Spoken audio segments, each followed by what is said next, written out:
Sir good morning. ତ ଆଜି ଆମେ କଥା ହେବା, ମୋତେ କାହିଁକି ଲାଗିଲା ଏଇ କଥା ଆପଣଙ୍କୁ ଜଣାଇବା ପାଇଁ ମୁଁ ସେଥିପାଇଁ ଜଣେଇଲି। ତ ଦୁନିଆରେ ଦୁଇ ପ୍ରକାର ଲୋକ ଅଛନ୍ତି, ନେଗେଟିଭ୍ ଲୋକ, ପଜିଟିଭ୍ ଲୋକ। ଆପଣ କିଛି ଗୋଟେ କାମ କରନ୍ତୁ, ତାକୁ ଗୋଟେ କିଛି କାମ କହିବେ, ସେ ନେଗେଟିଭ୍ ଆଗେ ନେଗେଟିଭ୍ କଥା କହିବେ। ତ ନେଗେଟିଭ୍ କହିବା ଲୋକ ପାଖରୁ ଟିକେ ଦୂରେଇକି ରହିବେ, ଆଉ ସେମାନଙ୍କ ସହିତ ସମ୍ପର୍କ ଟିକେ କମ୍ ରଖନ୍ତୁ।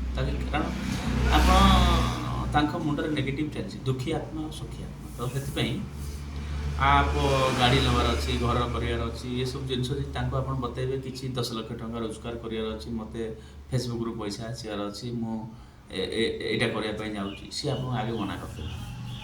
ତ ସେଥିପାଇଁ ଆପଣ ସେମାନଙ୍କ କଥା ଛାଡ଼ିକି ଆପଣ ପଜିଟିଭ୍ ଲୋକଙ୍କ ସାଥିରେ ରୁହନ୍ତୁ, ଆପଣ ଆକ୍ଟିଭ୍ ରୁହନ୍ତୁ, ଆପଣଙ୍କର କାମ ଭଲ ହେବ। ଯଦି ଭିଡ଼ିଓଟି ଭଲ ଲାଗୁଛି ଲାଇକ୍ କରିବେ, ଗୋଟେ ମିଠା କମେଣ୍ଟ କରିବେ, ଅନ୍ୟମାନଙ୍କୁ ସେୟାର କରିପାରିବେ।